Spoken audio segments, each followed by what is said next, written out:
Welcome बंधु बान्धवीসকল এইটো singer manual machine হয়। এই মেচিনটোৰ পৰা সিলাই হোৱা নাই, সিলাই কিয় হোৱা নাই জানিবৰ কাৰণে আমি ভিডিঅ'টো আৰম্ভ কৰোঁ বলক।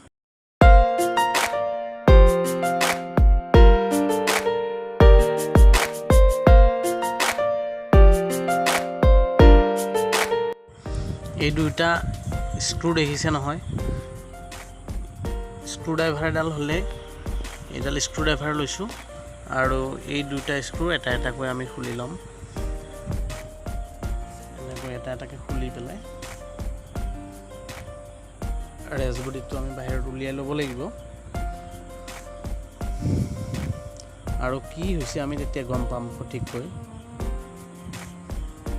এইটো ৰেজবডিটো সম্পূৰ্ণ খুলি গ'ল। এতিয়া ইয়াৰ এই স্ক্ৰুটো আমি খুলি ল'ম। এনেকৈ 2-4 বাৰমান পকাই দিলে স্ক্ৰুটো খুলি আহিব আৰু ওপৰৰ পাটিটো খুলি দিব। তাৰ ওপৰত আৰু এটা এনেকৈ আপোনাৰ লক আছে, লকটো খুলি দিলোঁ। ইয়াতে দেখিছে চাটেলটোৰ লগত কিমান খুঁটা জমা হৈ আছে। এই খুঁটাবোৰ আমি ধুনীয়াকৈ চাফা কৰি ল'ব লাগিব, নহ'লে এই খুঁটাবোৰ থাকিলে আমাৰ চাটেল যিটো থাকে এইটো ঘূৰিবৰ কাৰণে অসুবিধা হয়, ঘূৰিব নোৱাৰা হয় আৰু ঘূৰিব নোৱাৰিলে চিলাইও নহয়, যিহেতুকে টাইট হৈ থাকে মেচিনটো। ইয়াৰ কাৰণে মেচিনটো টাইট হৈ থাকে, দেখিছেনে? এতিয়া এনেকৈ লাহে লাহে লকটো লগাই দিব। চাটেলটো লগোৱাৰ পিছত দি পেলাই ইয়াৰ ওপৰত এইটো ক্লিপ এটা আছে, সেইটো লগাই দিলোঁ আৰু তাৰ ওপৰত স্ক্ৰুটো লগাই পেলাই আমি অলপ পকাই পেলাই টাইট কৰি দিম। ইয়াত যাতে খুলি নাযায় অলপ টাইট কৰি দিব। বাছ এতিয়া হৈ গৈছে মোটামুটি। এইটো আমাৰ এতিয়া ফিটিং কৰিব পৰা হৈ গ'ল আৰু এতিয়া মেচিনটোৰ ক্ষেত্ৰত এইটো দেখিছেনে, এইটো যিটো কেৰিয়াৰ পাতি বুলি কয়, এই পাতিটো আচলতে ভাঙি আছে। এইটো মেচিনত যিটো লাগি আছে সেইটোৰ কাৰণেও মেচিনটোৰ পৰা চিলাই হোৱা নাই।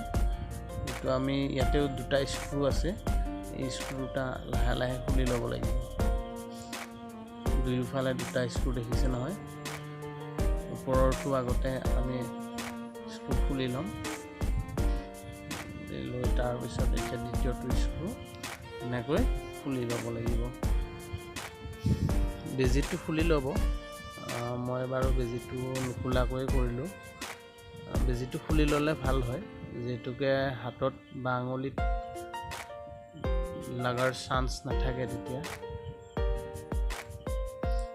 এই দেখিছেনে, এইটো কেৰিয়াৰ পাতি যিটো আপোনাৰ এটা ছাইড ভাঙি আছে, ভগা কাৰণে ইয়াৰ পৰা চিলাই হোৱা নাই।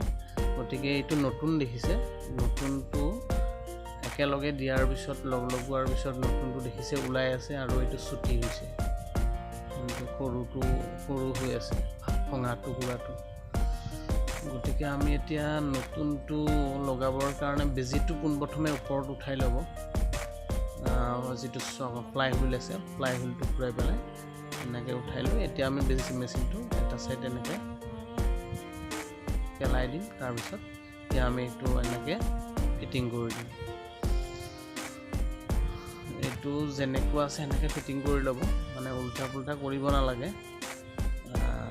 বাছ এতিয়া স্ক্ৰুটো লাহে লাহে লগাই ল'ব।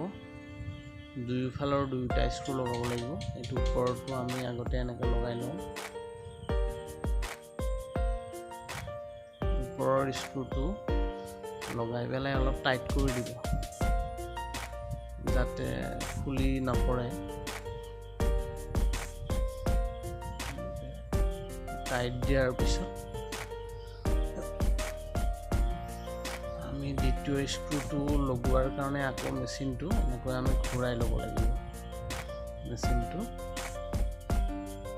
ঘূৰাই লৈ আকৌ বাইলটো ঘূৰাই পেলাই যাতে স্ক্ৰুটো লগোৱাত সুবিধাজনক হয়, আমি এনেকৈ স্ক্ৰু ড্ৰাইভাৰেৰে ধুনীয়াকৈ কেইপাকমান পকাই পেলাই স্ক্ৰুটো টাইট কৰি দিম। দেখিছেনে? এনেকৈ টাইট কৰি ল'ব। এইবোৰ সৰু সুৰা কাম ঘৰতে কৰিব পাৰে। যদি কাৰোবাৰ এনেকুৱা ধৰণৰ প্ৰব্লেম হৈ যায় মেচিনৰ, আপোনালোকে ঘৰতে কৰি ল'ব। দেখিছেনে? এতিয়া আমি এইটো ফিটিং কৰিব পৰা হৈ গ'লোঁ। তো আৰু এছবডিটো আমি ইয়াত ধুনীয়াকৈ ইয়াত ফিটিং কৰি ল'ব লাগিব। দেখিছেনে? এইটো ইয়াত তেল দি ল'লে ভাল হয়।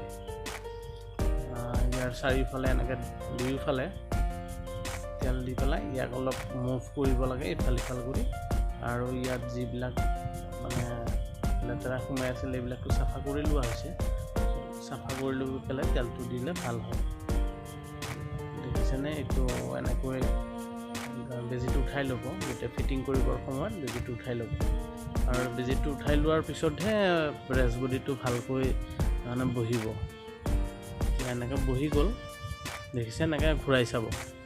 যদি ঠিকে থাকে ঘূৰে তেতিয়াহ'লে ঠিকে আছে। এতিয়া স্ক্ৰু এটা লগাই দিলে হ'ল এটা এটাকৈ। এনেকৈ একেলগে এবাৰতে এটা স্ক্ৰু টাইট নিদিব। এটা স্ক্ৰু নৰ্মেলত ৰাখিব লাগে, এটা স্ক্ৰু অলপ টাইট দিব, তাৰপিছত নেক্সটটো আকৌ টাইট দিব।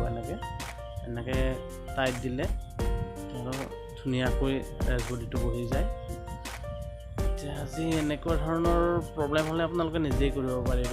চাওক, হৈ গ'ল।